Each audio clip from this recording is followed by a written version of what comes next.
Ce soir, on va briser une image qui est ancrée dans votre esprit depuis l'enfance. Ce schéma bien propre, bien rangé, du système solaire que vous avez vu des centaines de fois. Celui avec les planètes alignées en rang et un petit anneau de débris au-delà de Neptune. Ce schéma vous ment. Parce que la ceinture de Kuiper, cette région au-delà de Neptune, n'est pas une bande étroite de roches glacées. C'est une structure colossale, si vaste, si inimaginablement étendue, que l'intégralité du système solaire interne, tout ce qui va de Mercure à Mars, chaque planète que vous avez apprise à l'école, disparaîtrait à l'intérieur comme un grain de sable jeté dans un océan. Et le plus étrange, c'est à quel point elle est vide. À la fin de cette exploration, vous ne regarderez plus jamais le système solaire externe de la même façon. Commençons par quelque chose que vous avez vu 100 fois, peut-être 1000. Vous l'avez vu sur les murs des salles de classe, dans les manuels scolaires, sur des sites internet, dans des documentaires. C'est le schéma du système solaire. Vous voyez lequel? Le Soleil est posé à gauche, grand et lumineux. Puis, il y a Mercure, Vénus, la Terre, Mars, ensuite un espace pour la ceinture d'astéroïdes. Puis Jupiter, Saturne, Uranus, Neptune.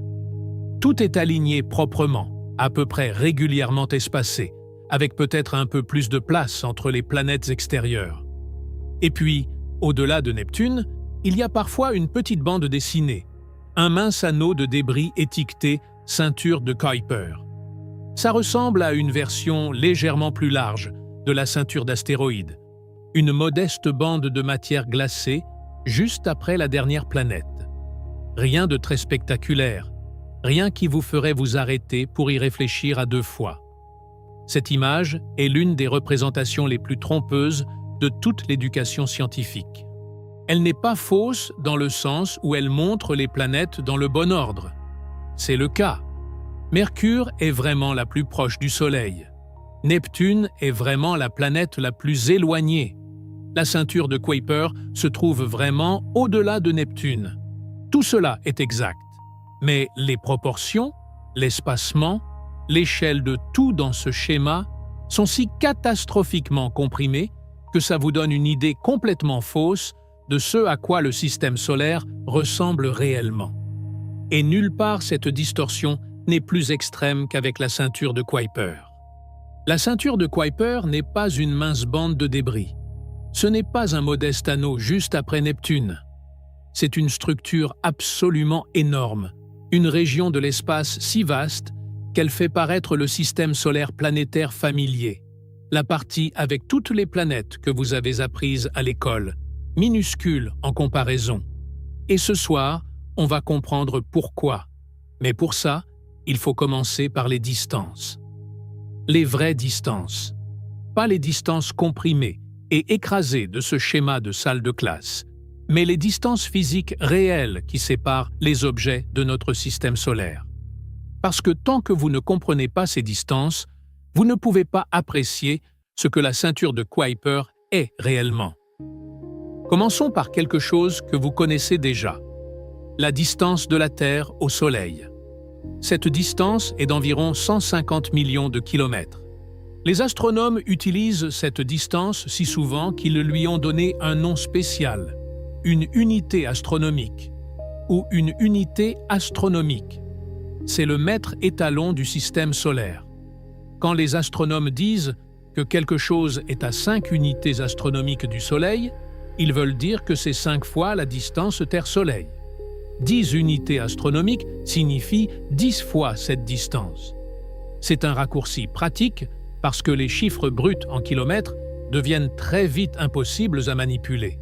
Or, 150 millions de kilomètres, c'est déjà une distance que la plupart des gens ne peuvent pas vraiment visualiser. Essayons de la rendre concrète. Si vous pouviez conduire une voiture à la vitesse d'autoroute, disons 130 km/h, sans arrêt, 24 heures sur 24, 7 jours sur 7, sans pause pour le carburant, le sommeil ou quoi que ce soit d'autre, il vous faudrait environ 132 ans pour atteindre le Soleil. C'est plus d'une vie humaine et demie de conduite continue juste pour parcourir une unité astronomique. La lumière, la chose la plus rapide de l'univers, couvre cette distance en environ 8 minutes et 20 secondes. Quand vous regardez le Soleil, vous le voyez tel qu'il était il y a plus de 8 minutes, parce que c'est le temps qu'il a fallu à la lumière pour voyager de là-bas jusqu'ici. Donc, une unité astronomique est déjà énorme selon n'importe quel standard humain. C'est une distance qui rendrait les mesures quotidiennes complètement inutiles. On ne peut pas y réfléchir en termes de pâté de maison ou de trajets en voiture ou de vol Paris-Marseille.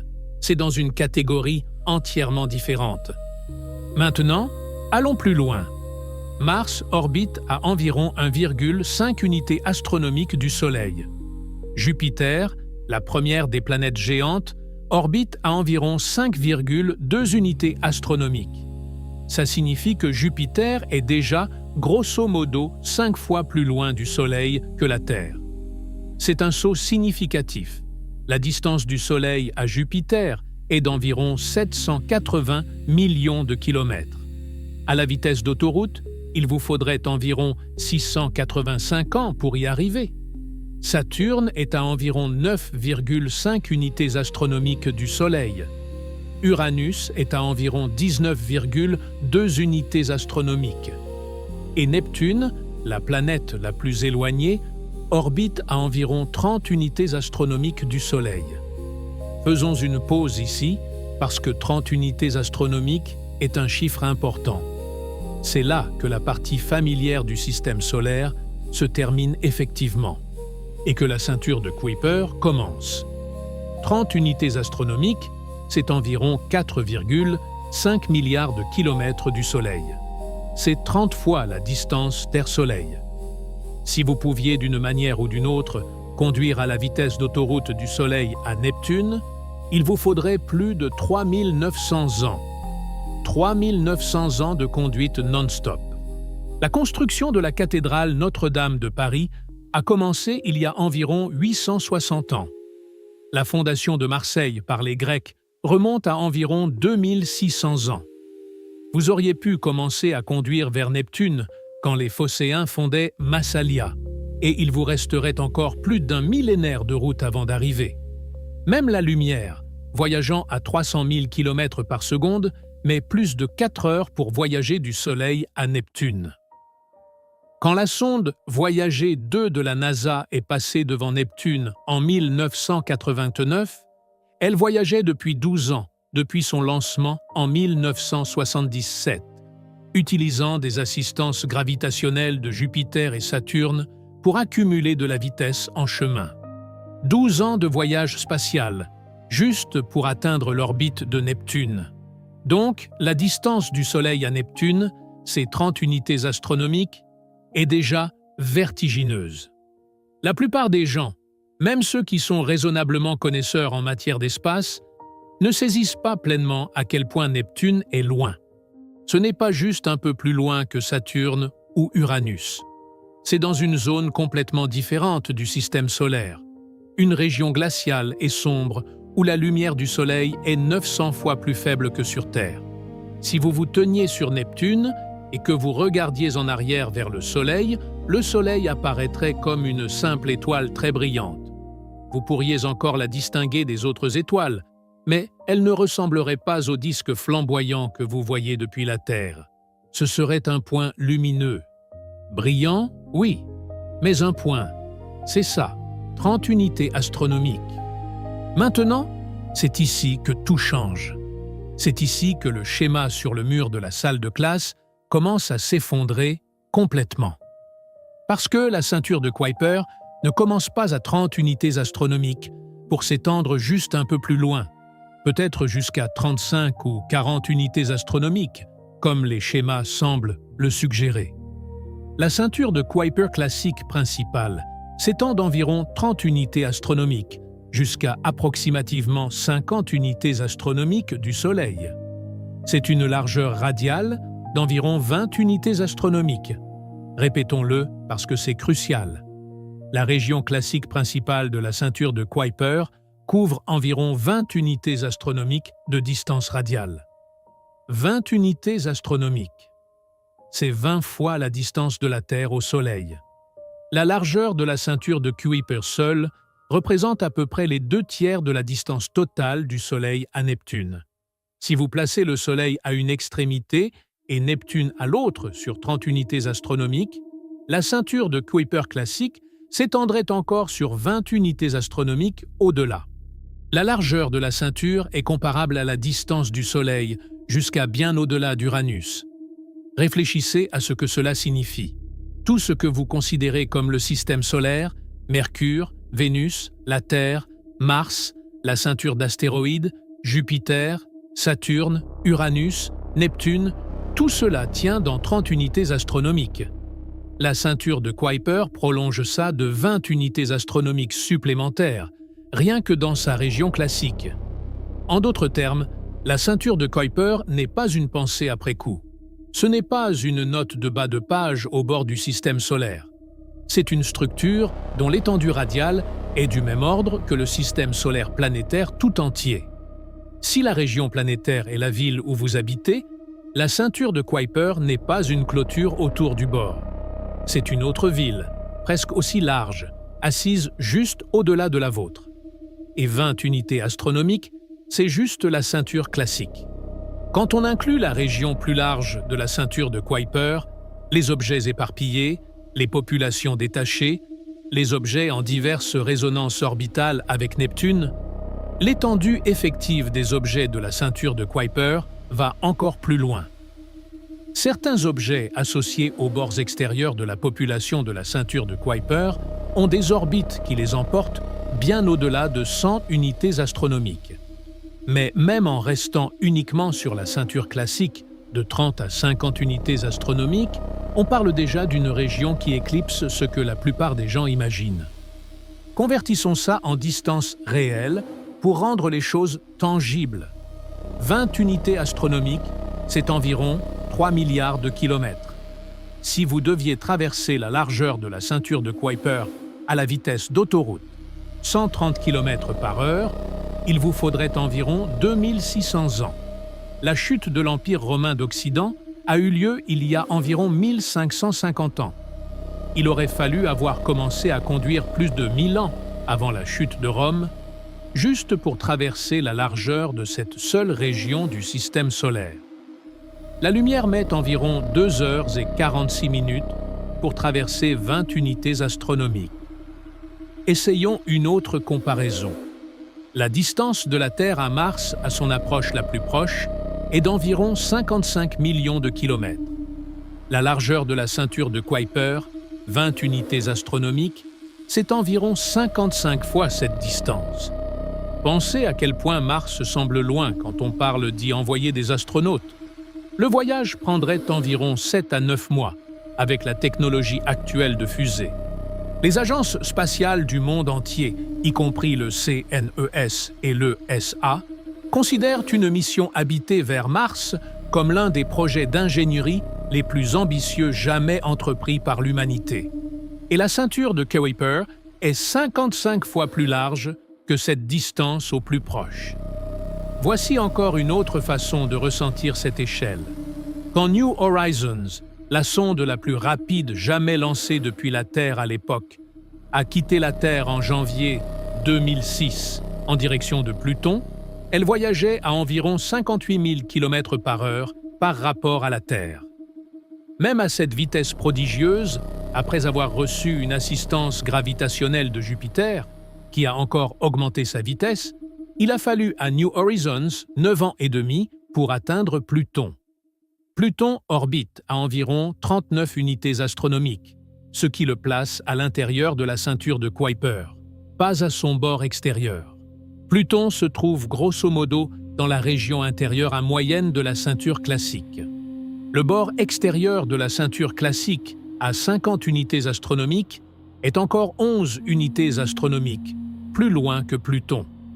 Pour couvrir ces 11 unités astronomiques supplémentaires, New Horizons, même à sa vitesse prodigieuse, aurait besoin de plusieurs années de plus.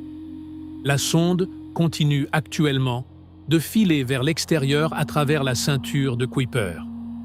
Et elle ne quittera pas la région de la ceinture classique avant longtemps encore. Même après son survol de Pluton en 2015, elle a continué pour visiter l'objet de la ceinture de Kuiper-Arrokoth en janvier 2019. Et elle vole toujours à travers la ceinture aujourd'hui. C'est ça, la largeur de cette région. Une sonde spatiale voyageant à des dizaines de milliers de kilomètres par heure met des années et des années à la traverser. Maintenant, repensez à ce schéma de salle de classe. Sur ce schéma, la ceinture de Kuiper est montrée comme une bande de peut-être 1 ou 2 cm de large sur le poster. Neptune est peut-être à 20 ou 25 cm du Soleil. La ceinture de Kuiper a l'air d'un ajout mineur, peut-être 5 ou 10% de la largeur visuelle du système solaire tout entier. Mais en réalité, l'étendue classique de la ceinture de Kuiper représente environ les 2/3 de la distance du Soleil à Neptune. Si la distance Soleil-Neptune était représentée par 30 cm sur un schéma, la ceinture de Kuiper devrait s'étendre sur 20 cm supplémentaires au-delà. Le système solaire total jusqu'au bord de la ceinture classique devrait faire environ 50 cm sur le schéma, avec la ceinture de Kuiper représentant presque la moitié. Sur presque tous les schémas que vous avez jamais vus, la ceinture de Kuiper a été comprimée jusqu'à presque rien. Elle a été écrasée et rétrécie pour tenir sur le poster, pour tenir sur la page du manuel, pour tenir sur l'écran de télévision. Et dans le processus, sa véritable échelle vous a été cachée. La raison de cette compression est compréhensible. Les schémas doivent tenir sur une page ou un écran. Si vous dessiniez le système solaire à l'échelle, en montrant à la fois les tailles des planètes et les distances entre elles de manière exacte, le schéma serait complètement impraticable. Les planètes seraient des points minuscules séparés par d'énormes quantités d'espace vide. Les planètes intérieures seraient regroupées si près du Soleil que vous ne pourriez pas les distinguer. Les planètes extérieures seraient dispersées à travers la pièce, et la ceinture de Kuiper s'étendrait jusque dans le couloir. Aucun manuel ne peut imprimer ça. Aucun mur de salle de classe ne peut le contenir. Donc les schémas sont comprimés. Les distances sont réduites. Les écarts entre les planètes sont diminués pour que tout tienne proprement sur une seule page. Ça fonctionne très bien pour apprendre aux enfants l'ordre des planètes, mais ça crée une image mentale profondément inexacte de la structure réelle du système solaire. Ça vous fait penser que les planètes sont relativement proches les unes des autres et que la ceinture de Kuiper est un petit élément au bord. La vérité est exactement l'inverse. Le système solaire est principalement de l'espace vide, et la ceinture de Kuiper est l'une des plus grandes structures en son sein. Voici une expérience de pensée qui pourrait aider. Imaginez que vous vous tenez sur le Soleil, ce qui évidemment est impossible, mais imaginez-le. Vous regardez vers les planètes. La Terre est à une unité astronomique. C'est un minuscule point bleu, à peine visible. Jupiter est à environ 5 unités astronomiques, un petit point lumineux. Neptune est à 30 unités astronomiques, incroyablement faible, presque invisible dans l'obscurité. Maintenant, vous regardez au-delà de Neptune. La ceinture de Kuiper commence. Elle s'étend de 30 unités astronomiques à 50 unités astronomiques. Vous balayez cette région énorme de l'espace et vous réalisez quelque chose de choquant. La largeur de la zone que vous balayez, de l'orbite de Neptune au bord extérieur de la ceinture classique, est plus grande que la distance qui vous sépare d'Uranus, plus grande que la distance qui vous sépare de Saturne. C'est les 2/3 de toute la distance qui vous sépare de Neptune. Et cette région est remplie d'objets, de petits corps glacés dispersés à travers ce volume immense. Mais ils sont tellement éparpillés, tellement éloignés les uns des autres, que depuis votre point d'observation sur le Soleil, vous ne verriez rien. Absolument rien. La ceinture de Kuiper serait invisible pour vous malgré la présence de centaines de milliers d'objets. C'est à la fois si vaste et si vide. Donnons encore un sens de l'échelle avant de continuer. Si vous réduisiez le système solaire pour que le Soleil ait la taille d'un ballon de basket posé au centre d'une pièce, la Terre serait un minuscule grain de sable à environ 26 mètres. Jupiter serait une bille à environ 137 mètres, soit à peu près la longueur d'un terrain de football et demi. Neptune serait une petite perle à environ 800 mètres. Et la ceinture de Kuiper classique s'étendrait de ce repère de 800 mètres jusqu'à environ 1,3 km du ballon de basket. La ceinture de Kuiper dans ce modèle couvrirait une distance d'environ 500 mètres. Il vous faudrait marcher plusieurs minutes pour la traverser. Et le long du chemin, les objets en son sein seraient si minuscules et si largement espacés que vous n'en trouveriez jamais un sans coordonnées précises. Vous marcheriez simplement à travers de l'espace vide, entouré de rien de visible sur des centaines de mètres. C'est ce que le schéma de salle de classe vous cache. C'est le mensonge du poster plat. La ceinture de Kuiper n'est pas un petit détail au bord du système solaire. C'est une région de l'espace qui rivalise avec l'ensemble du système planétaire en termes d'échelle. Elle est plus large que la distance du Soleil à Uranus, plus large que la distance du Soleil à Saturne, plus large que chaque écart entre chaque paire de planètes du système solaire interne combiné. Et il y a une autre dimension à cette distorsion que la plupart des gens ne considèrent jamais. Quand vous voyez le schéma du système solaire, il est plat. C'est une image bidimensionnelle montrant les planètes en ligne ou en cercle concentrique. Ça fait ressembler la ceinture de Kuiper à un anneau, une bande plate encerclant le Soleil dans le même plan que les planètes. Mais la ceinture de Kuiper n'est pas parfaitement plate.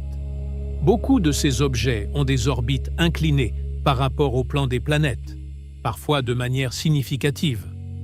La ceinture a une épaisseur verticale.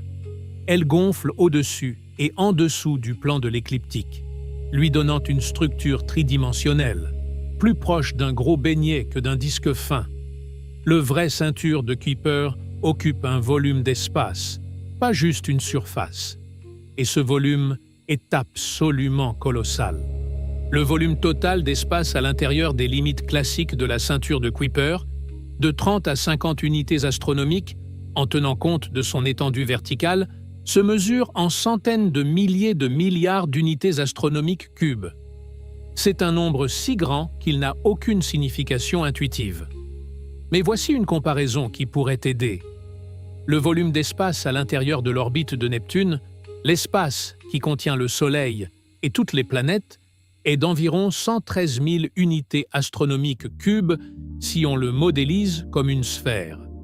Le volume de la coquille de la ceinture de Kuiper classique, s'étendant de 30 à 50 unités astronomiques, est plusieurs fois plus grand que ça. La ceinture de Kuiper occupe plus de volume que l'ensemble du système solaire planétaire. Plus de volume. Pas légèrement plus. Significativement plus. La région de l'espace contenant toutes les planètes que vous avez jamais entendu nommer, chaque monde que l'humanité a étudié et vers lequel elle a envoyé des sondes, cette zone entière est plus petite en volume que la ceinture de Kuiper qui l'entoure. C'est le changement fondamental de perspective qu'il nous faut opérer avant de pouvoir parler de ce qui se trouve réellement dans la ceinture de Kuiper. Il faut arrêter de la concevoir comme un petit anneau après Neptune et commencer à la concevoir comme ce qu'elle est vraiment. Une immense région tentaculaire du système solaire qui fait paraître la zone planétaire compacte et étriquée en comparaison. Les planètes sont regroupées relativement près du Soleil, blotties dans les 30 premières unités astronomiques d'une structure bien plus vaste. La ceinture de Kuiper étend le système solaire bien au-delà, doublant presque le rayon effectif du domaine du Soleil en termes de population significative d'objets en orbite. Maintenant que vous comprenez à quel point la ceinture de Kuiper est vaste en termes de simple distance et de volume, vous êtes peut-être en train d'imaginer quelque chose de spectaculaire là-bas.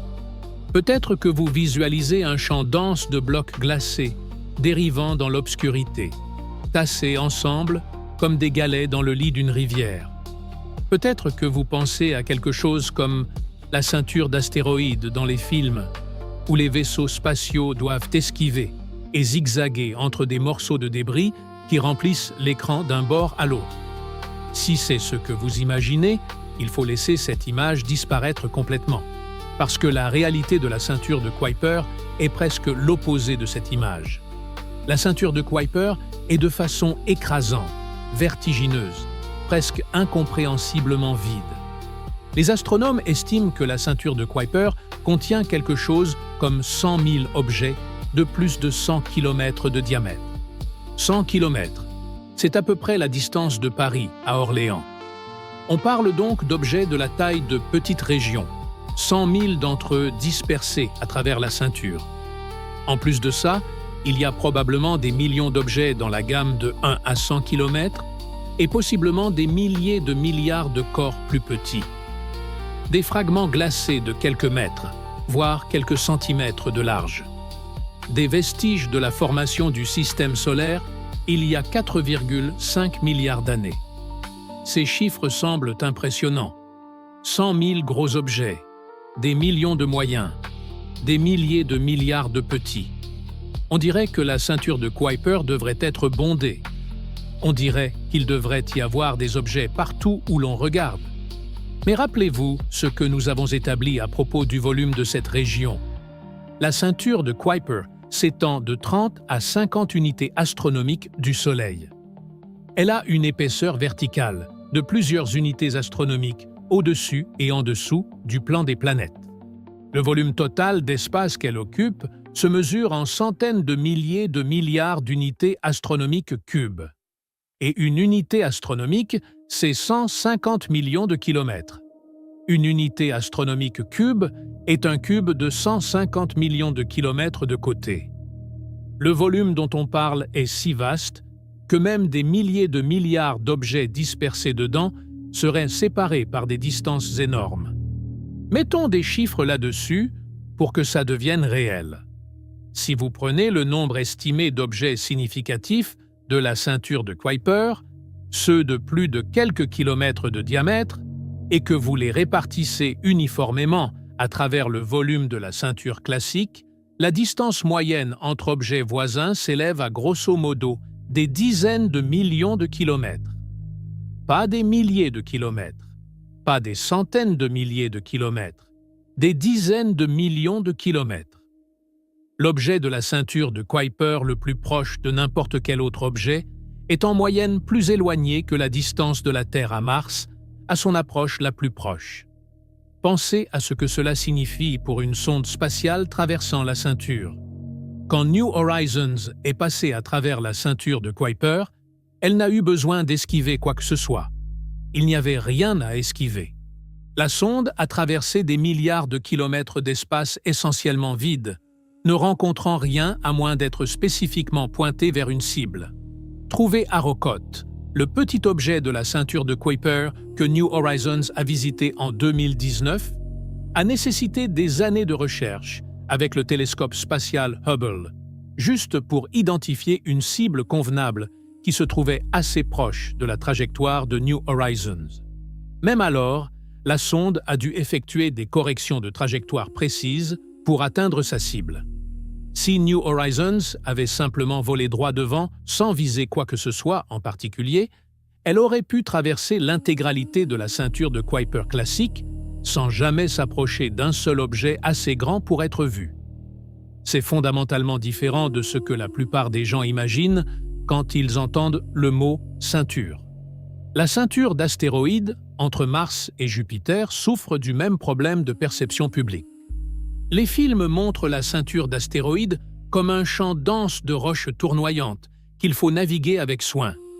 En réalité, la ceinture d'astéroïdes est aussi essentiellement de l'espace vide. Des sondes l'ont traversée de nombreuses fois sans incident et sans avoir besoin d'éviter quoi que ce soit. Mais la ceinture de Kuiper fait paraître même la ceinture d'astéroïdes surpeuplée en comparaison. La ceinture de Kuiper est bien plus large que la ceinture d'astéroïdes, bien plus épaisse en étendue verticale. Et bien que sa masse totale soit supérieure, cette masse est répartie sur un volume vastement plus grand. Si la ceinture d'astéroïdes est une pièce essentiellement vide avec quelques billes dispersées au sol, la ceinture de Kuiper est un entrepôt de la taille d'une ville avec ces mêmes billes réparties dedans. Vous pourriez marcher dans cet entrepôt pendant des années sans jamais en trouver une seule. Donc, quand je dis que la ceinture de Kuiper est énorme, il faut garder deux idées en tête simultanément. Elle est énorme en étendue, couvrant des milliards de kilomètres, et elle est énorme en vacuité. Les deux vont ensemble. La ceinture est grande parce qu'elle contient beaucoup d'espace, mais la majeure partie de cet espace ne contient absolument rien. Les objets en son sein sont des îles dans un océan si large que les îles pourraient tout aussi bien ne pas exister depuis la plupart des points d'observation. Et pourtant, ces îles sont fascinantes, parce que malgré le vide, les objets qui existent dans la ceinture de Kuiper sont parmi les corps scientifiquement les plus précieux de tout le système solaire. Ce sont des capsules temporelles gelées, des vestiges des tout premiers jours de la formation du système solaire, préservés dans le grand froid du système solaire externe depuis 4,5 milliards d'années. Pendant que le système solaire interne a été géologiquement actif, avec du volcanisme, de la tectonique des plaques, de l'érosion atmosphérique et d'innombrables impacts remodelant les surfaces des planètes et des lunes, le système solaire externe est resté relativement silencieux. Les objets de la ceinture de Kuiper sont restés dans l'obscurité glaciale, essentiellement intouchés depuis leur formation. Ils comptent parmi les matériaux les plus pristins que nous puissions étudier. Regarder un objet de la ceinture de Kuiper, c'est comme regarder un fossile datant de la naissance du système solaire. Mais avant de parler de ce à quoi ces objets ressemblent de près, il vaut la peine de faire une pause pour apprécier à quel point il est difficile de les trouver en premier lieu.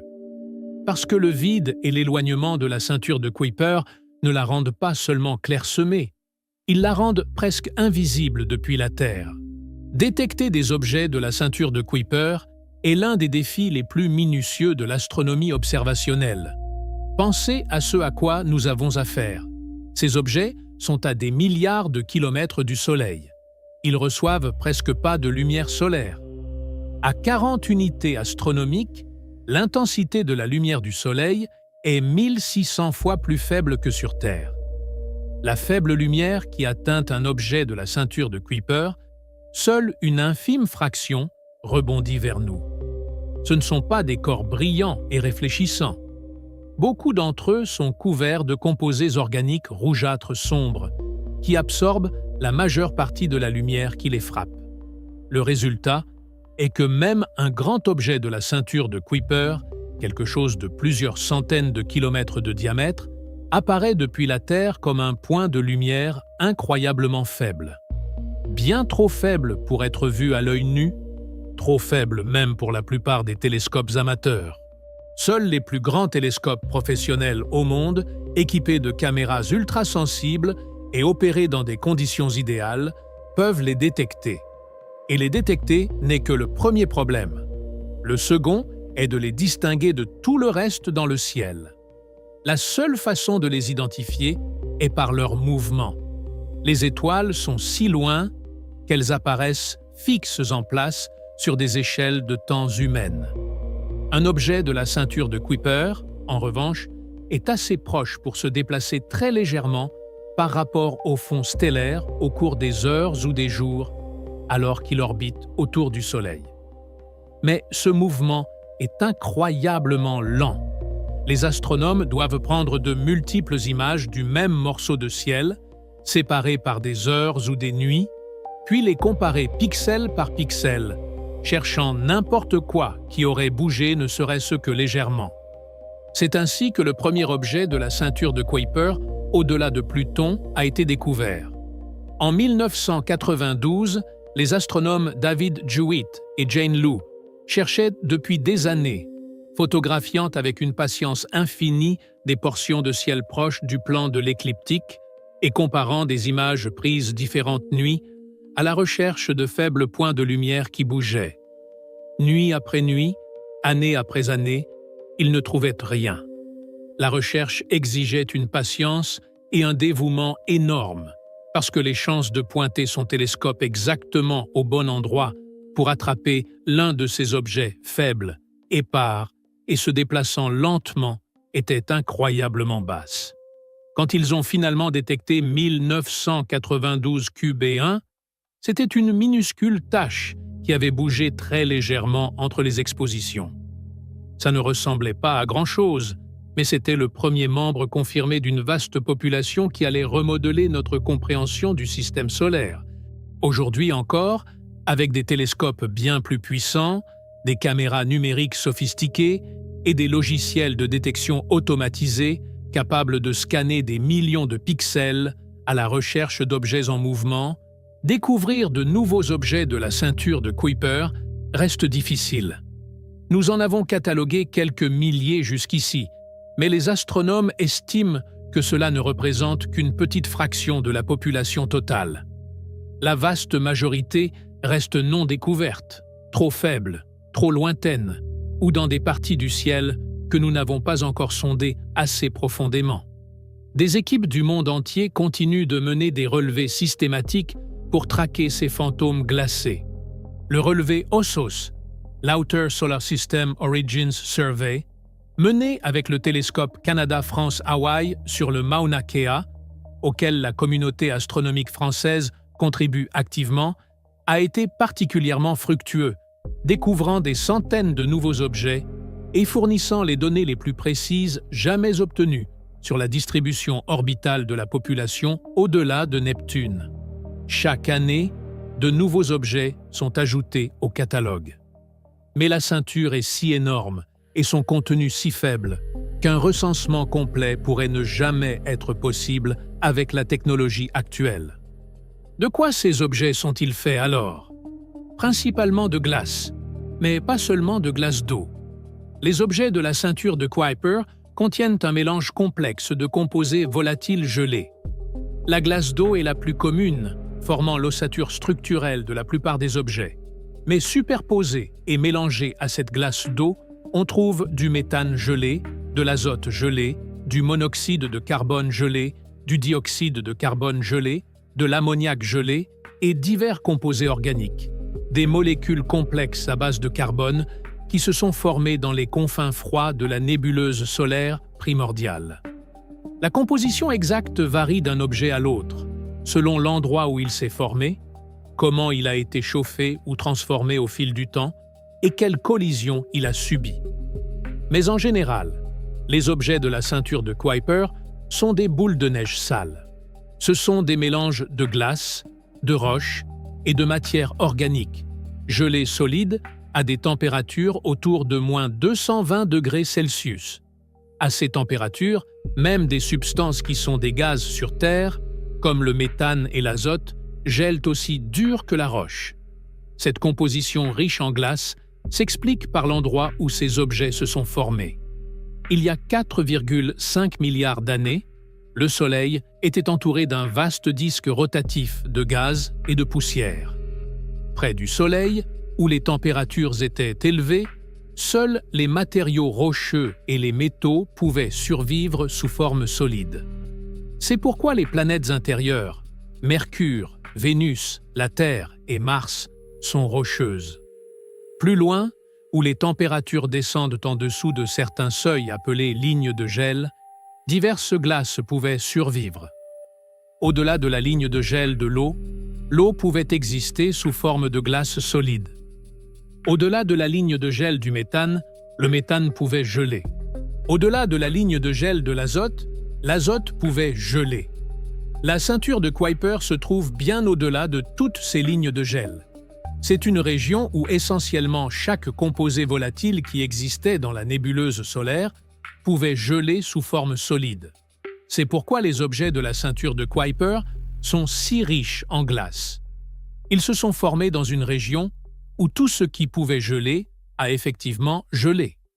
Eau, méthane, azote, ammoniac, monoxyde de carbone, dioxyde de carbone.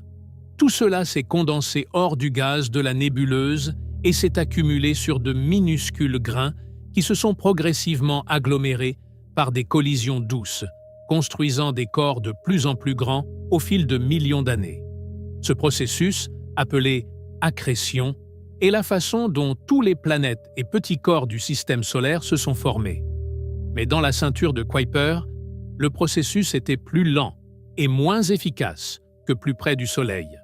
La matière était plus dispersée, les collisions moins fréquentes et l'attraction gravitationnelle plus faible parce que les morceaux individuels étaient petits et éloignés les uns des autres.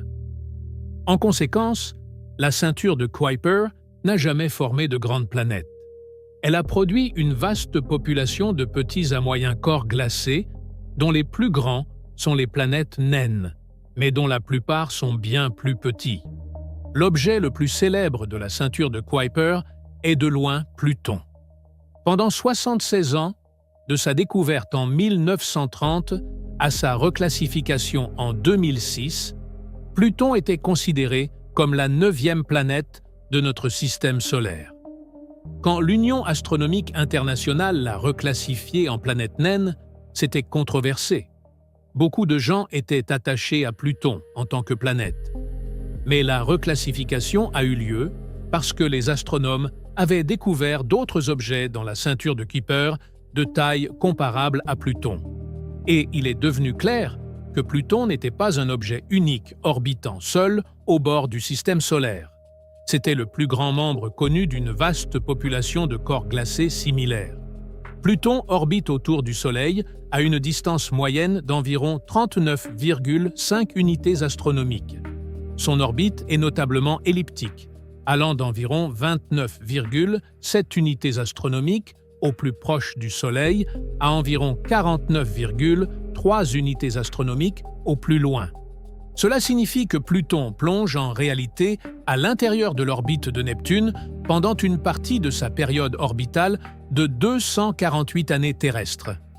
Malgré ce chevauchement orbital, Pluton et Neptune ne risquent jamais de se heurter parce que l'orbite de Pluton est inclinée d'environ 17 degrés par rapport au plan des planètes, et Pluton est verrouillé dans une résonance orbitale précise avec Neptune qui les maintient séparés. En juillet 2015, la sonde New Horizons de la NASA est passée devant Pluton après son voyage de 9 ans et demi depuis la Terre. Ce qu'elle a trouvé a stupéfié la communauté scientifique.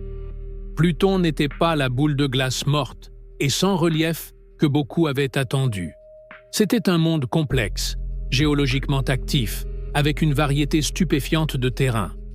Le trait le plus emblématique était une vaste région en forme de cœur, appelée Tombeau Regio.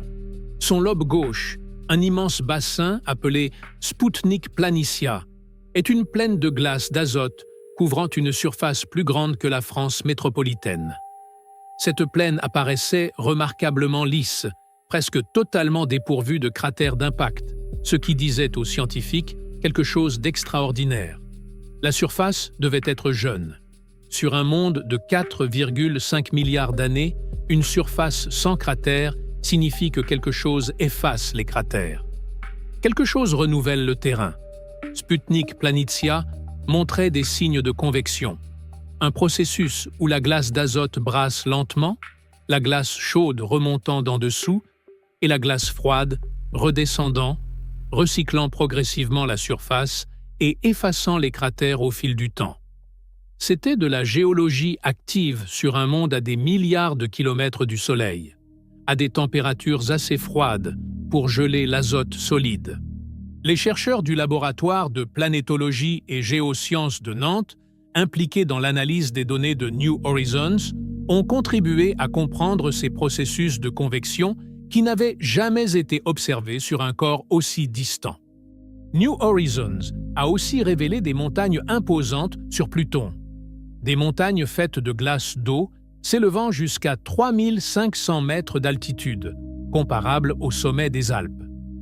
Aux températures de la surface de Pluton, la glace d'eau se comporte comme de la roche. Elle est assez dure pour former des chaînes de montagnes qui persistent pendant des âges géologiques. Pendant ce temps, les glaces d'azote et de méthane qui couvrent une grande partie de la surface sont plus molles et s'écoulent plus facilement, créant des glaciers et des plaines. Pluton possède aussi une mince atmosphère, principalement d'azote, avec des traces de méthane et de monoxyde de carbone. Cette atmosphère se dilate quand Pluton est plus proche du Soleil et se contracte quand il s'en éloigne. New Horizons a capturé des images de couches de brume dans l'atmosphère de Pluton, illuminées par le Soleil alors que la sonde regardait en arrière après son survol. Ces couches de brume s'étendent sur des centaines de kilomètres au-dessus de la surface et sont créées par les rayons ultraviolets du Soleil qui brisent les molécules de méthane dans la haute atmosphère, qui se recombinent ensuite en hydrocarbures plus complexes et retombent sous forme d'une brume organique rougeâtre. Cette brume donne à Pluton sa couleur brun-rougeâtre distinctive dans de nombreuses zones. Pluton possède 5 lunes connues. La plus grande, Charon, est si grosse par rapport à Pluton que les deux sont parfois appelés un système binaire. Charon a un diamètre d'environ 1212 km, grosso modo la moitié du diamètre de Pluton d'environ 2370 km. Les deux orbitent autour d'un point dans l'espace entre eux, un centre de masse commun qui se situe en dehors de la surface de Pluton.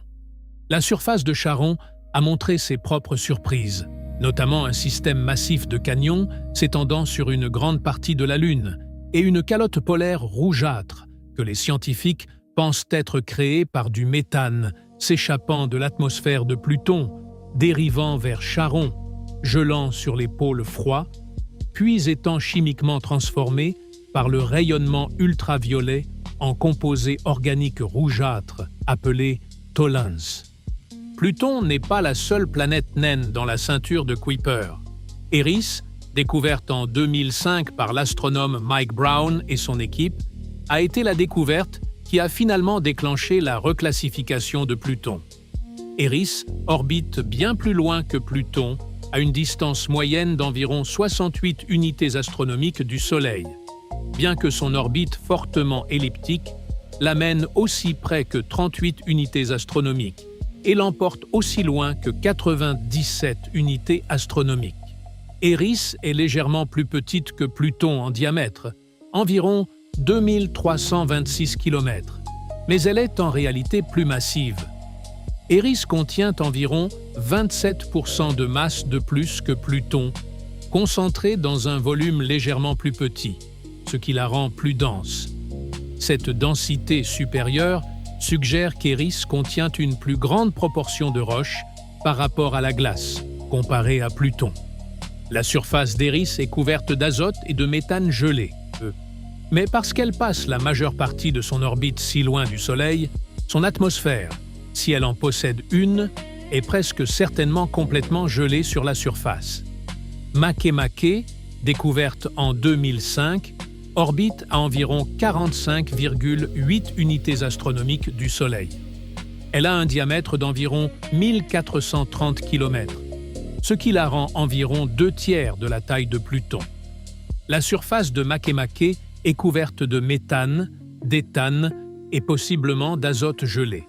Elle semble avoir une couleur rougeâtre dans certaines zones, probablement due aux mêmes composés organiques de type tholline qu'on trouve sur Pluton. Haumea est peut-être la plus étrange des planètes naines de la ceinture de Kuiper. Elle orbite à environ 43,1 unités astronomiques et a une forme dramatiquement allongée. Haumea n'est pas une sphère.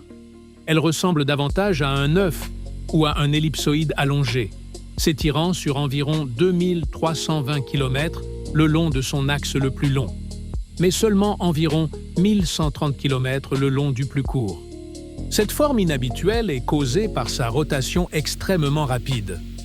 Haumea tourne sur elle-même en seulement 3,9 heures, ce qui en fait l'un des grands objets tournant le plus vite dans tout le système solaire. Cette rotation rapide projette la matière vers l'extérieur, étirant le corps le long de son équateur. Haumea possède aussi 2 petites lunes nommées Iyaka et Namaka, et elle a un anneau. Haumea est l'un des rares objets du système solaire connu pour posséder un système d'anneaux, et c'est la seule planète naine connue à en avoir un. L'anneau a été découvert en 2017 lors d'une occultation stellaire quand Oméa est passé devant une étoile lointaine et que les astronomes ont soigneusement mesuré comment la lumière de l'étoile diminuait. La mission New Horizons nous a donné notre regard le plus intime sur l'un de ces petits objets quand elle est passée devant Arrokoth le 1er janvier 2019. Arrokoth est un petit objet de la ceinture de Kuiper d'environ 35 km de long, orbitant à environ 44,6 unités astronomiques du Soleil. Sa forme était immédiatement frappante. Arrokoth est un binaire de contact. 2 lobes à peu près sphériques joints ensemble comme un bonhomme de neige. Le plus grand lobe fait environ 22 km de diamètre et le plus petit environ 14 km. Ils sont connectés par un col étroit où les 2 corps ont doucement fusionné.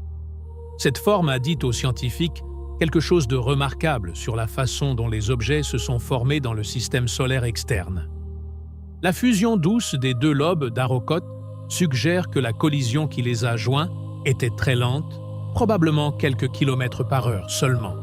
C'est cohérent avec le processus de formation où de petits objets dans la nébuleuse solaire spiralent lentement l'un vers l'autre, attirés par leur gravité mutuelle et par des interactions avec le gaz environnant, et fusionnent doucement plutôt que de se fracasser violemment. La surface d'Arrokoth est uniformément rougeâtre, colorée par les tholins organiques. Sa surface est ancienne, couverte de petits cratères accumulés sur des milliards d'années, mais sans aucun signe d'activité géologique. C'est une relique pristine de la naissance du système solaire. Une capsule temporelle de 4,5 milliards d'années préservée dans le grand froid de la ceinture de Kuiper.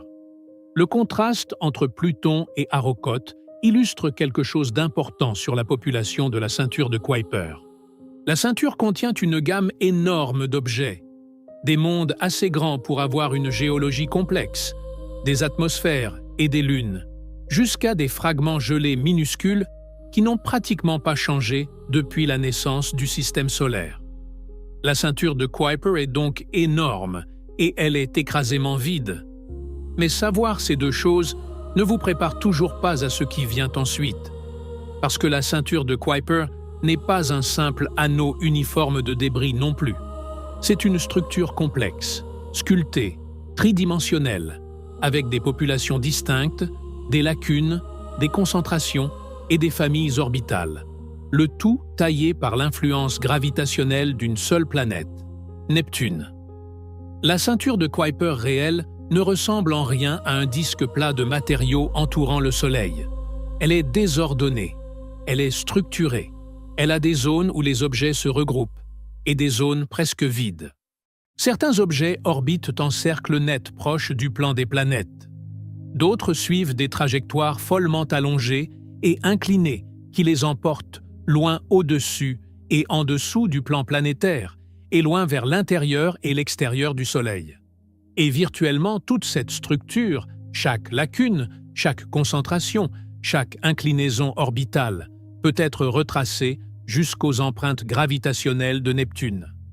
Pour comprendre comment Neptune a façonné la ceinture de Kuiper, il faut d'abord comprendre les différentes populations d'objets qui y vivent.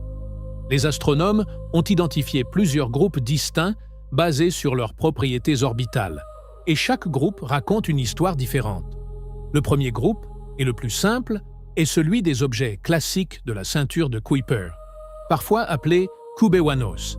Le nom Kubewano vient du premier objet découvert dans ce groupe, 1992 QB1, qui était aussi le premier objet de la ceinture de Kuiper jamais trouvé après Pluton. Les objets classiques orbitent autour du Soleil à des distances grosso modo entre 42 et 48 unités astronomiques. Leurs orbites sont relativement circulaires et beaucoup d'entre eux ont des orbites proches du plan de l'écliptique. Ce sont les membres les moins perturbés de la ceinture de Kuiper. Ils occupent des orbites qu'on pense être proches de leur lieu de formation originel, il y a 4,5 milliards d'années. Même au sein de la ceinture classique, il y a une structure. Les astronomes ont remarqué qu'elle possède en fait deux sous-populations. Il y a une population classique froide et une population classique chaude. Ces noms n'ont rien à voir avec la température. Dans la ceinture de Kuiper, tout est gelé solide, peu importe la population. Les termes froid et chaud se réfèrent aux orbites. En mécanique orbitale, une population froide a des objets sur des orbites presque circulaires à faible inclinaison, ce qui signifie qu'ils restent proches du plan de l'écliptique. Une population chaude a des objets sur des orbites plus elliptiques et plus inclinées. Les objets classiques froids sont la population la plus pristine et la moins perturbée de la ceinture de Kuiper. Ils ont des inclinaisons orbitales très basses, typiquement inférieures à environ 5 degrés. Leurs orbites sont presque circulaires. Ils tendent à être plus rouges en couleur que les autres objets, suggérant que leurs surfaces ont été fortement traitées par le rayonnement cosmique pendant des milliards d'années sans être perturbées ou renouvelées. Beaucoup d'entre eux sont des binaires, deux objets en orbite, l'un autour de l'autre, tandis qu'ils orbitent conjointement autour du Soleil. Le taux élevé de binaires dans la population classique froide suggère que ces objets se sont formés doucement, dans des environnements à faible vitesse où des paires d'objets pouvaient se capturer gravitationnellement sans être déchirés. La deuxième population majeure est celle des objets résonants. Ce sont des objets dont les orbites sont verrouillées dans des relations mathématiques précises avec l'orbite de Neptune. Le groupe résonant le plus célèbre est celui des Plutinos, nommé d'après Pluton parce que Pluton en est le plus grand et le plus connu des membres. Les Plutinos sont verrouillés dans ce qu'on appelle une résonance de moyen mouvement 3:2 avec Neptune. Cela signifie que pour chaque 3 orbites que Neptune complète autour du Soleil, un Plutino en complète exactement 2. Pluton, par exemple, met environ 248 années terrestres pour orbiter autour du Soleil. Neptune met environ 165 ans. Le ratio de leur période orbitale est très proche de 3:2. Cette résonance n'est pas une coïncidence. C'est un verrou gravitationnel. La gravité de Neptune a capturé ces objets dans cette relation orbitale précise, et la résonance les protège. L'orbite de Pluton croise en fait l'orbite de Neptune. À son approche la plus proche du Soleil, Pluton est à environ 29,7 unités astronomiques, ce qui est plus proche que la distance moyenne de Neptune d'environ 30 unités astronomiques. On pourrait penser que ça mènerait éventuellement à une collision, mais la résonance 3:2 l'empêche. Chaque fois que Pluton est au plus près du Soleil et traverse le chemin orbital de Neptune, Neptune est toujours du côté opposé de son orbite, très loin. Les deux ne s'approchent jamais l'un de l'autre. La résonance agit comme un feu de signalisation cosmique, garantissant que Pluton et Neptune sont toujours dans des voies différentes quand leurs chemins se croisent. Les Plutinos ne sont pas le seul groupe résonant. Il y a des objets en résonance 2:1, 5:3, 7:4, 5:2 et de nombreux autres rapports. Chaque résonance correspond à une distance spécifique du Soleil. Et à chacune de ces distances, il y a un amas d'objets verrouillés dans ce rythme orbital particulier. Si vous pouviez cartographier la ceinture de Kuiper et tracer où les objets se concentrent, vous verriez ces populations résonantes se détacher comme des pics sur un graphique. L'existence de ces populations résonantes est l'un des traits les plus frappants de la structure de la ceinture de Kuiper. Elles nous disent que l'influence gravitationnelle de Neptune s'étend bien au-delà de la planète elle-même, atteignant à travers des milliards de kilomètres pour organiser les orbites d'objets qui sont incroyablement éloignés. La troisième population majeure est celle des objets du disque diffus. Ce sont des corps qui ont été projetés sur des orbites extrêmes par des rencontres gravitationnelles rapprochées avec Neptune. Contrairement aux objets de la ceinture classique qui siègent sur des orbites relativement calmes, les objets du disque diffus ont des orbites hautement elliptiques et souvent fortement inclinées. Leur approche la plus proche du Soleil peut peut-être autour de 30 à 35 unités astronomiques, similaires à l'orbite de Neptune, mais leur point le plus éloigné peut s'étendre à 100, 200, voire plusieurs centaines de unités astronomiques du Soleil. Ces objets passent la plupart de leur temps loin du Soleil, dans les confins froids, plongeant brièvement vers l'intérieur à travers la région de la ceinture de Kuiper, avant de repartir dans l'obscurité lointaine. Eris est souvent classé comme un objet du disque diffus à cause de son orbite extrême. Maintenant, voici où l'histoire devient vraiment passionnante. Parce que la question n'est pas seulement comment Neptune influence la ceinture de Kuiper aujourd'hui. La question est comment Neptune est arrivé là où il est. Et la réponse à cette question transforme toute notre compréhension de la structure de la ceinture de Kuiper.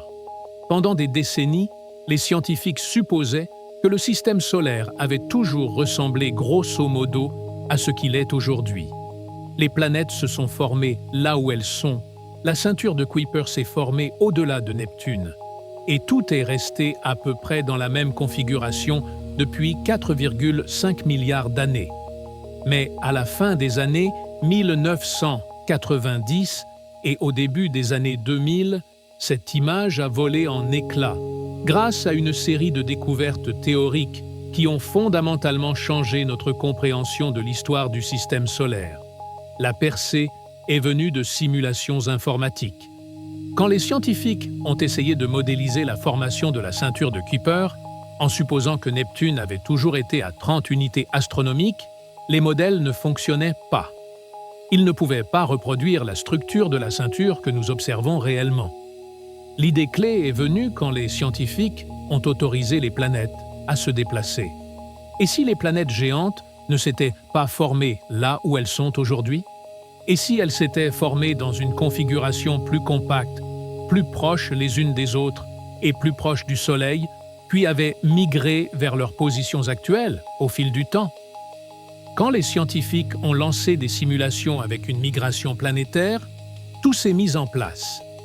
Le modèle le plus influent de ce processus s'appelle le modèle de Nice, du nom de la ville de Nice, dans le sud de la France, où il a été développé à l'Observatoire de la Côte d'Azur.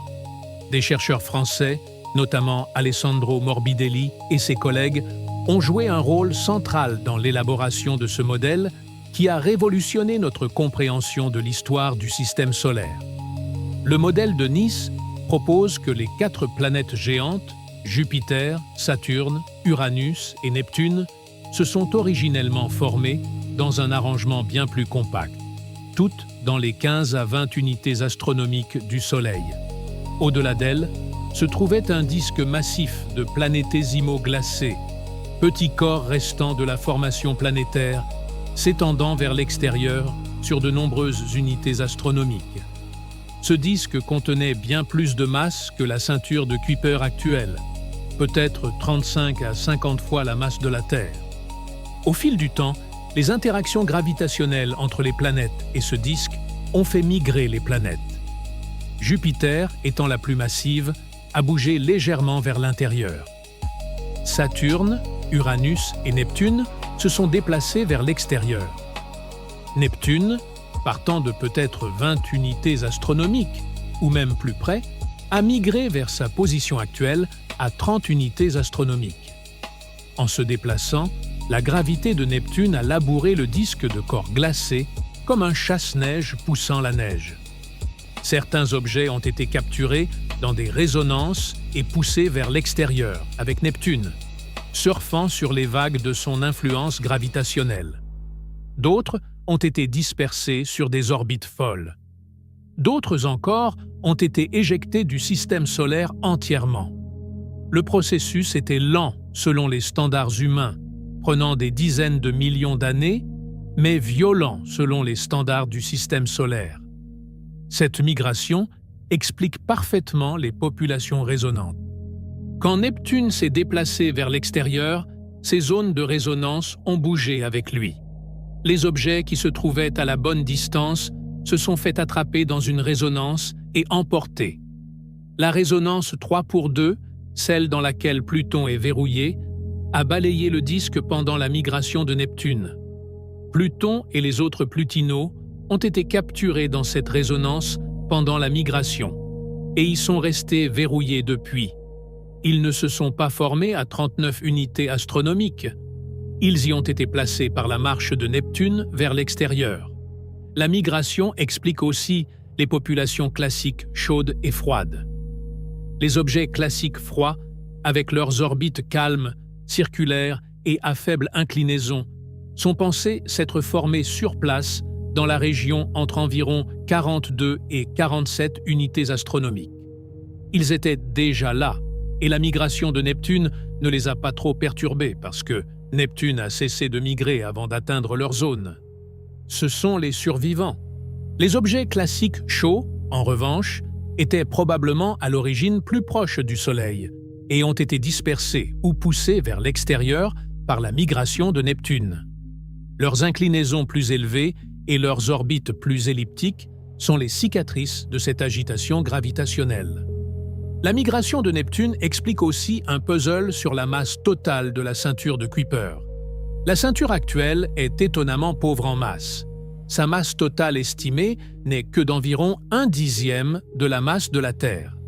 Pour mettre ça en perspective, si vous pouviez rassembler tous les objets de la ceinture de Kuiper et les compacter en une seule sphère, vous obtiendriez un corps bien plus petit que notre Lune. Toute cette immensité, toute cette étendue à travers des milliards de kilomètres, pour une quantité de matière qui tiendrait dans un corps relativement modeste. C'est remarquablement peu, mais les modèles de formation planétaire prédisent que la région au-delà de Neptune aurait dû contenir beaucoup plus de matière. Où est passée toute cette masse? Neptune l'a emportée. Pendant sa migration vers l'extérieur, la gravité de Neptune a éjecté la vaste majorité des corps glacés du disque externe. La plupart ont été projetés sur des orbites qui les ont emmenés hors du système solaire entièrement, perdus dans l'espace interstellaire. Au moment où Neptune a atteint sa position actuelle et que la migration était complète, plus de 99% de la masse originelle du disque avait été enlevée. La ceinture de Kuiper que nous voyons aujourd'hui est le maigre vestige, le 1% ou moins, qui a survécu aux ravages gravitationnels de Neptune. La ceinture de Kuiper est une ruine magnifique et informative qui nous raconte l'histoire de la jeunesse violente du système solaire, mais une ruine néanmoins. Parlons maintenant de la forme tridimensionnelle de la ceinture. Les planètes orbitent autour du Soleil à peu près dans le même plan, appelé l'écliptique. Mais la ceinture de Kuiper n'est pas confinée à l'écliptique. Beaucoup de ces objets, surtout ceux de la population classique chaude et du disque diffus, ont des orbites significativement inclinées par rapport au plan de l'écliptique. Certains objets ont des inclinaisons orbitales de 10, 20, voire 30 degrés ou plus.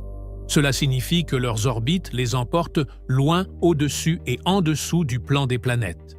Si vous pouviez voir la ceinture de Kuiper de côté, elle ne ressemblerait pas à une ligne fine. Elle ressemblerait à une structure gonflée, épaisse au milieu et s'amincissant vers les bords. À 50 unités astronomiques du Soleil, une inclinaison de 30 degrés correspond à un déplacement vertical d'environ 25 unités astronomiques au-dessus ou en dessous du plan de l'écliptique. C'est 25 fois la distance Terre-Soleil. Même une inclinaison de 10 degrés à 50 unités astronomiques correspond à un déplacement vertical d'environ 8,7 unités astronomiques. Grosso modo, la distance du Soleil à Saturne. La ceinture de Kuiper n'est pas un anneau plat. C'est une structure tridimensionnelle épaisse, un tore, grossièrement parlant, mais un tore grumeleux et inégal, plus dense près de l'écliptique et plus mince plus loin au-dessus et en dessous. Si vous pouviez d'une manière ou d'une autre allumer chaque objet de la ceinture de Kuiper pour qu'il brille assez fort pour être vu, et que vous pouviez observer le système solaire depuis l'extérieur, depuis un point d'observation à plusieurs centaines d'unités astronomiques, ce que vous verriez vous surprendrait. Vous ne verriez pas un anneau mince et élégant comme les anneaux de Saturne. Vous verriez une zone large, gonflée, vaguement défini d'objets éparpillés, entourant un minuscule amas compact de planètes près du centre. Les planètes, toutes, seraient blotties près du Soleil, confinées dans les 30 premières unités astronomiques, et les entourant, s'étendant de 30 à 50 unités astronomiques, et au-delà, il y aurait cet énorme nuage diffus d'objets glacés, bien plus étalé en 3 dimensions que n'importe quel schéma simple ne le suggère. Cette image, ce tableau d'un petit système planétaire compact, entouré d'un énorme nuage tridimensionnel de débris glacés, c'est la véritable architecture de notre système solaire. La structure de la ceinture de Kuiper préserve aussi des informations sur des événements survenus pendant la formation du système solaire qu'on ne peut apprendre d'aucune autre façon. La distribution des inclinaisons orbitales nous renseigne sur l'intensité de l'agitation gravitationnelle pendant la migration de Neptune. La proportion d'objets dans les différentes résonances nous dit la vitesse et la distance de la migration de Neptune. La différence entre les populations classiques froides et chaudes nous dit quels objets se sont formés sur place et lesquels ont été déplacés. En ce sens, la ceinture de Kuiper est comme une scène de crime où les preuves ont été gelées en place depuis 4 milliards d'années. Chaque orbite, chaque inclinaison, chaque résonance est un indice. Et le détective, c'est Neptune. Les travaux des astrophysiciens français à l'Observatoire de la Côte d'Azur, au CNRS, et à l'Institut de mécanique céleste et de calcul des éphémérides de l'Observatoire de Paris continuent de raffiner notre compréhension de cette migration et de ses conséquences. La ceinture de Kuiper ne possède pas de bord extérieur net.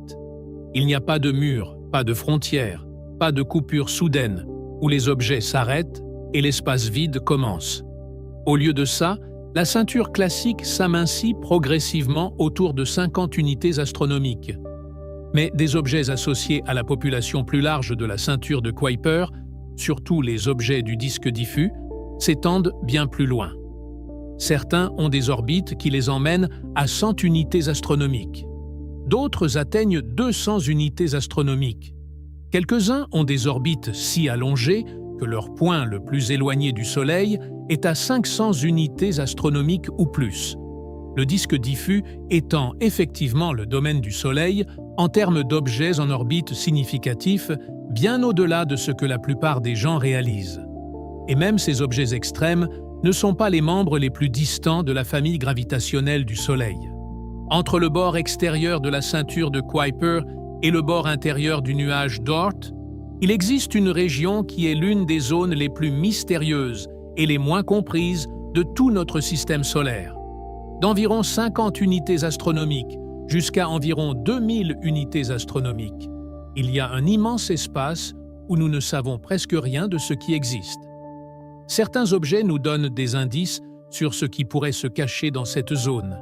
Sedna, un corps glacé lointain découvert en 2003, possède l'une des orbites les plus étranges de tout objet connu du système solaire. Son approche, la plus proche du Soleil, est d'environ 76 unités astronomiques, déjà bien au-delà du bord extérieur de la ceinture classique. Mais son point le plus éloigné est d'environ 937 unités astronomiques.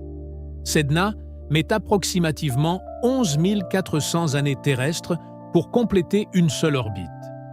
Elle passe presque tout ce temps dans les confins lointains, entre 100 et 900 unités astronomiques, une région qu'aucune autre population bien étudiée d'objets n'occupe. Sedna est trop loin de Neptune pour avoir été dispersée par sa gravité. Son orbite ne peut pas être facilement expliquée par aucun des mécanismes qui façonnent la ceinture classique ou le disque diffus. Quelque chose d'autre a placé Sedna là où elle est. Plusieurs théories ont été proposées. Une possibilité est qu'une étoile passante dans le système solaire primitif, quand le Soleil était encore dans son amas de naissance, entouré d'autres jeunes étoiles, a gravitationnellement tiré sur des objets du disque externe, en plaçant certains sur des orbites extrêmes, comme celle de Sedna. Bien au-delà de cette zone intermédiaire mystérieuse, les astronomes pensent qu'il existe une vaste coquille sphérique de corps glacés, appelée le nuage d'Oort. Contrairement à la ceinture de Kuiper, qui est grosso modo en forme de disque et concentrée près du plan de l'écliptique, le nuage d'Oort serait une sphère. Il entourerait le système solaire dans toutes les directions, au-dessus, en dessous et tout autour. Aucun objet du nuage d'Oort n'a jamais été directement observé. Nous savons qu'il existe, ou du moins nous en sommes très confiants, à cause des comètes. Les comètes à longue période, celles qui mettent des milliers ou des millions d'années pour compléter une seule orbite autour du Soleil, arrivent de toutes les directions dans le ciel, pas seulement du plan de l'écliptique. Cette distribution sphérique des origines des comètes suggère fortement une région source sphérique. Le nuage d'Oort est estimé commencer à environ 2000 unités astronomiques du Soleil et s'étendre vers l'extérieur jusqu'à peut-être 100 000 unités astronomiques, voire plus. 100 000 unités astronomiques, c'est approximativement 1,6 années-lumière. L'étoile la plus proche de notre Soleil, Proxima du Centaure, est à environ 4,24 années-lumière. Le bord extérieur du nuage d'Oort pourrait s'étendre à environ 40% du chemin vers l'étoile la plus proche. Mettons l'échelle du nuage d'Oort en contexte avec la ceinture de Kuiper. La ceinture classique s'étend d'environ 30 à 50 unités astronomiques. Le nuage d'Oort s'étend d'environ 2000 à 100 000 unités astronomiques. Le bord intérieur du nuage d'Oort est environ 40 fois plus loin du Soleil que le bord extérieur de la ceinture classique.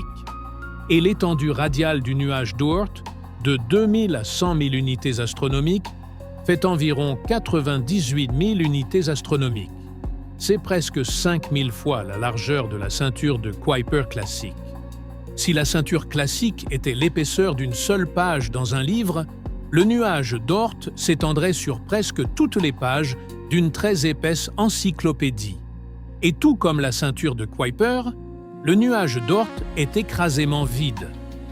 Les astronomes estiment que le nuage d'Oort pourrait contenir des milliers de milliards d'objets glacés, mais dispersés à travers un volume d'espace qui s'étend à 1,6 années-lumière de rayon, ces milliers de milliards d'objets sont si largement séparés que la distance moyenne entre deux objets voisins pourrait être de dizaines de milliards de kilomètres.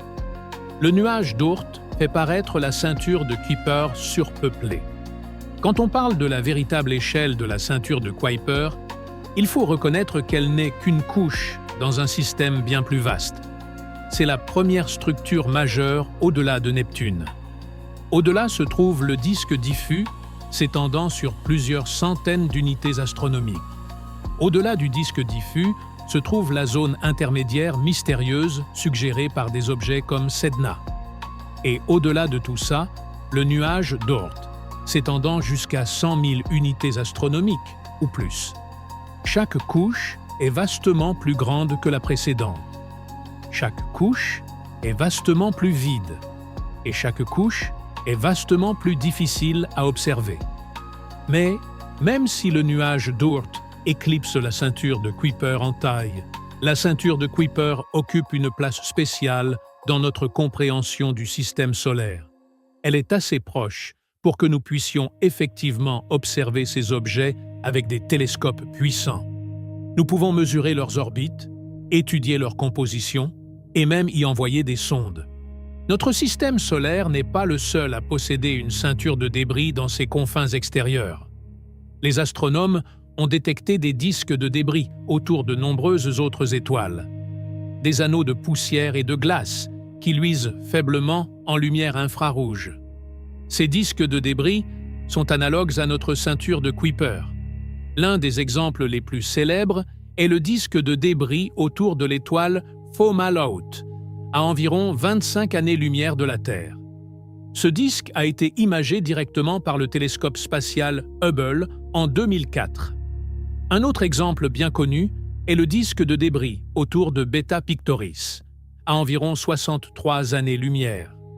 Ces disques montrent que la ceinture de Kuiper n'est pas unique à notre système solaire. C'est un trait commun des systèmes planétaires. L'étoile Epsilon Eridani, à environ 10,5 années-lumière de la Terre, possède un disque de débris qui s'étend d'environ 35 à 90 unités astronomiques, remarquablement similaire en échelle à notre propre ceinture de Kuiper. Ces découvertes, auxquelles l'instrument ESFER, développé par un consortium européen mené par des laboratoires français comme le LESIA de l'Observatoire de Paris et le LAM de Marseille, a contribué, montrent que le processus qui a créé notre ceinture semble se produire couramment autour d'autres étoiles. Cela signifie que la ceinture de Kuiper n'est pas juste une curiosité locale. C'est un exemple d'un phénomène universel, une fenêtre sur des processus qui se produisent à travers la galaxie. Mais étudier les disques de débris autour d'autres étoiles a ses limites. Ces disques sont à des années-lumière de distance. On peut voir leur forme générale et leur distribution de luminosité, mais on ne peut pas résoudre des objets individuels à l'intérieur. On ne peut pas mesurer les orbites de corps spécifiques, ni étudier leur composition de près. On ne peut pas les visiter. Notre propre ceinture de Kuiper est le seul disque de débris que nous pouvons étudier en détail, le seul où nous pouvons examiner des objets individuels, mesurer leurs orbites avec précision, analyser leur composition de surface et même envoyer des sondes les survoler.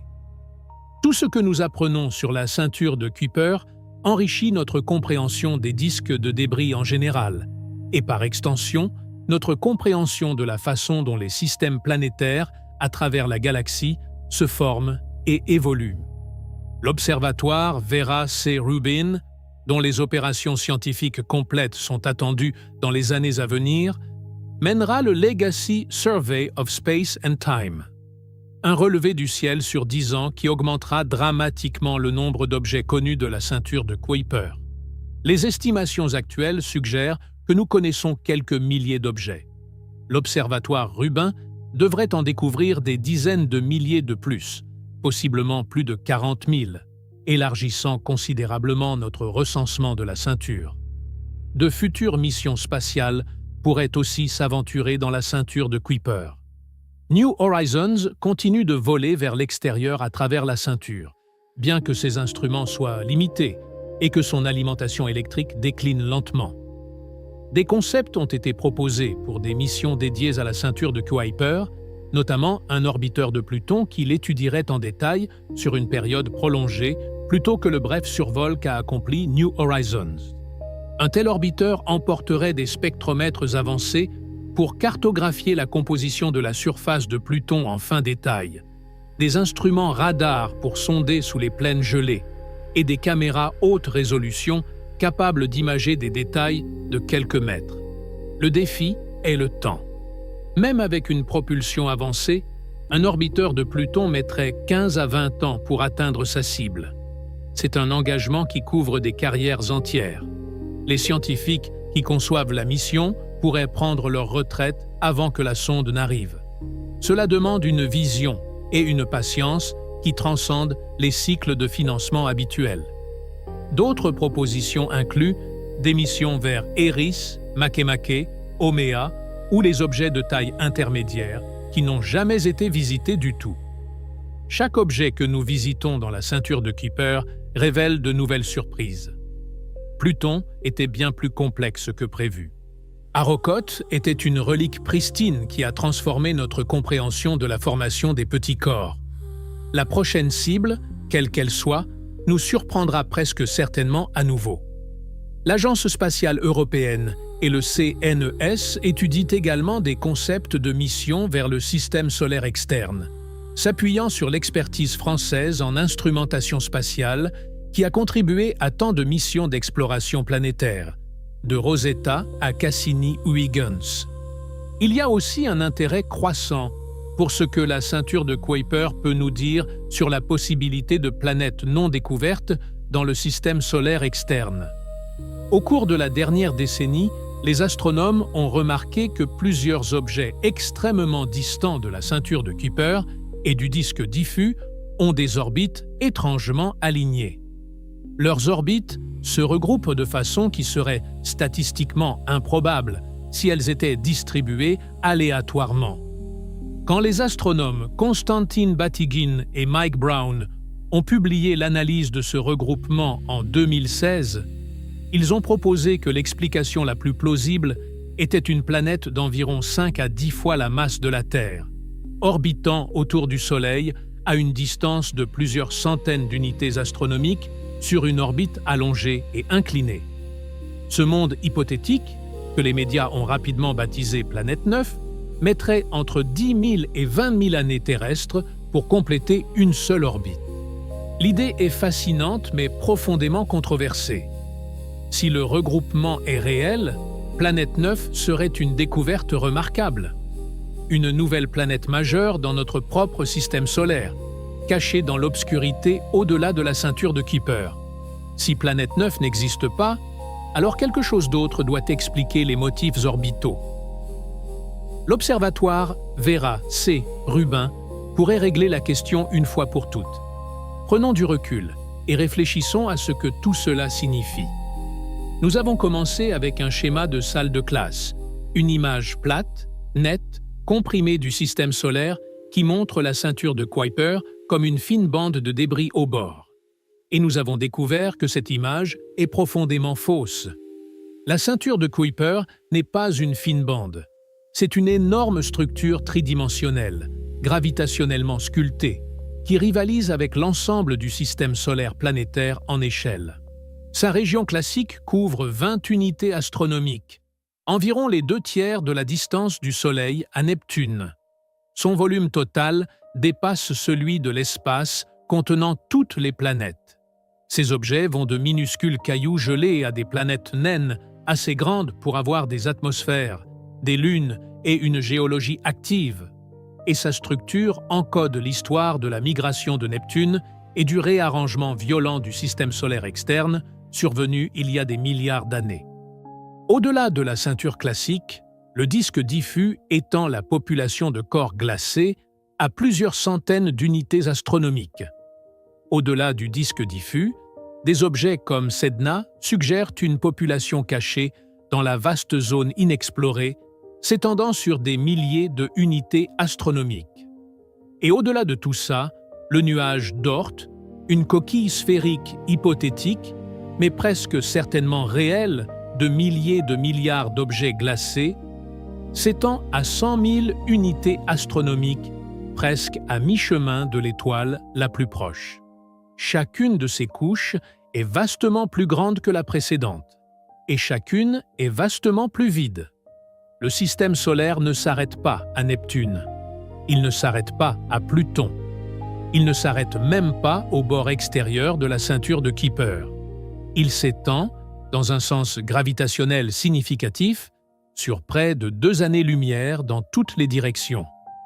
Et pourtant, pour la majeure partie de l'histoire humaine, nous ne savions pas que tout cela existait. Pluton n'a été découvert qu'en 1930. Le deuxième objet de la ceinture de Kuiper, 1992 QB1, n'a été trouvé qu'en 1992. La majeure partie de ce que nous savons sur la structure et la population de la ceinture a été apprise au cours des 3 dernières décennies. Nous sommes passés de l'ignorance totale à une compréhension détaillée d'une énorme région du système solaire en moins d'une vie humaine. Et nous en sommes encore au premier stade de l'exploration. Chaque nouveau télescope, chaque nouveau relevé, chaque nouvelle mission spatiale en révèle davantage. La ceinture de Kuiper est une frontière que nous n'avons fait que commencer à cartographier. Les travaux des équipes françaises du CNRS, de l'Observatoire de Paris et des laboratoires d'astrophysique de Grenoble, Bordeaux et Toulouse continuent d'alimenter cette exploration, participant au relevé du ciel et à la caractérisation de ces objets lointains qui constituent la mémoire gelée de notre système solaire. Il y a quelque chose de profondément humiliant dans tout cela. Nous avons grandi en pensant comprendre le système solaire. Nous avons mémorisé les planètes. Nous avons appris leur ordre, leur taille, leur distance. Nous pensions que le système solaire était le Soleil et 8 planètes.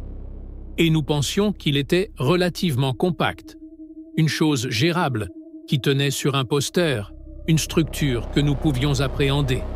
Mais la vérité est bien plus grande et bien plus étrange que ça. Les planètes ne sont que le début. Elles sont le noyau intérieur compact d'un système bien plus vaste. Au-delà d'elles se trouve la ceinture de Kuiper, un immense désert gelé de mondes glacés. Au-delà de la ceinture se trouve le disque diffus. Au-delà du disque diffus se trouve le nuage d'Oort. Et l'ensemble du système, du Soleil aux dernières traces du nuage d'Oort, couvre une région de l'espace de près de 2 années-lumière de diamètre. Dans ce contexte, la ceinture de Kuiper occupe un terrain intermédiaire spécial. Elle n'est pas aussi familière que les planètes. Mais elle n'est pas aussi lointaine et inaccessible que le nuage d'Oort. C'est la zone où le connu rencontre l'inconnu, où l'observation directe cède la place à l'inférence, où des sondes se sont aventurées, mais ont à peine effleuré la surface. C'est un lieu où des reliques gelées de la naissance du système solaire dérivent en silence, portant des secrets sur la façon dont notre voisinage cosmique est devenu ce qu'il est.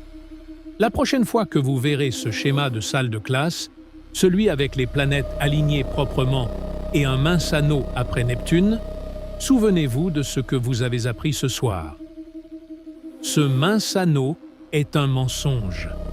Pas un mensonge malveillant, juste une compression pratique, une concession aux limites du papier, de l'encre et de la taille de l'écran. Mais un mensonge néanmoins. La ceinture de Kuiper n'est pas une note de bas de page. Ce n'est pas une pensée après coup. Ce n'est pas un détail mineur au bord du système solaire. C'est l'une des plus grandes et des plus scientifiquement importantes structures de notre voisinage cosmique.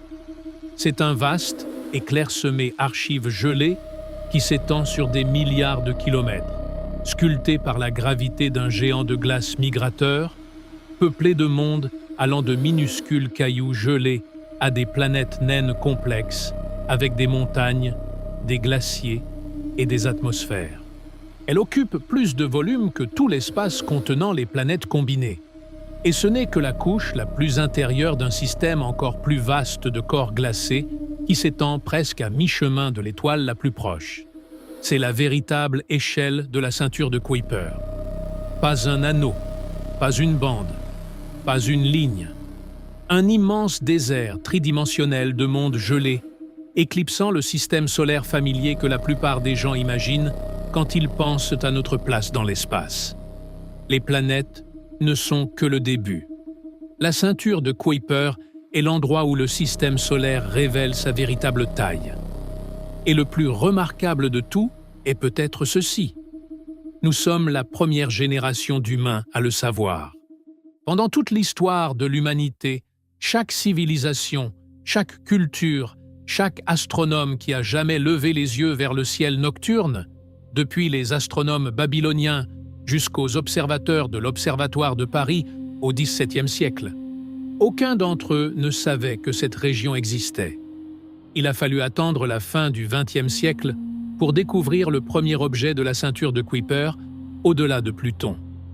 Il a fallu attendre le XXIe siècle pour y envoyer une sonde et voir l'un de ces mondes gelés de près. Tout ce que nous savons sur la ceinture de Kuiper, son échelle, sa structure, ses populations, son histoire, tout cela a été appris de mémoire vivante. Ce savoir est nouveau. Il est encore en train d'être affiné. Il y a certainement des surprises qui attendent là-bas dans l'obscurité gelée que nous n'avons pas encore découvertes. Mais ce que nous savons déjà suffit à changer fondamentalement la façon dont vous voyez le système solaire. Ce n'est pas une petite famille compacte de planètes orbitant près d'une étoile. C'est une structure vaste, dont la majeure partie est froide, sombre et loin du Soleil. Les planètes sont le noyau central, brillant et chaud. La ceinture de Kuiper est l'immense désert gelé qui les entoure. Et le nuage d'Oort est le vide encore plus immense qui entoure tout le reste. Couche après couche, chacune plus grande, chacune plus vide, chacune plus lointaine et plus mystérieuse que la précédente. C'est notre système solaire. Bien plus grand, bien plus étrange et bien plus merveilleux que n'importe quel posteur ne vous l'a jamais montré. Alors, la prochaine fois que vous lèverez les yeux vers le ciel nocturne, au-delà de la Lune, au-delà des planètes, vers les espaces sombres entre les étoiles, souvenez-vous que juste au-delà de la planète la plus lointaine se trouve une immense frontière de mondes gelés, une région si vaste que la lumière met des heures à la traverser. Un lieu où le Soleil n'est qu'une étoile brillante dans un ciel noir, et où de la glace ancienne dérive sur des orbites qui mettent des siècles à se compléter. La ceinture de Kuiper, cachée à la vue de tous, comprimée en une fine ligne sur chaque schéma, mais en réalité l'une des structures les plus grandioses de notre système solaire. Elle était là depuis le début. Nous ne pouvions simplement pas la voir pour ce qu'elle était, jusqu'à ce que nous apprenions enfin à regarder.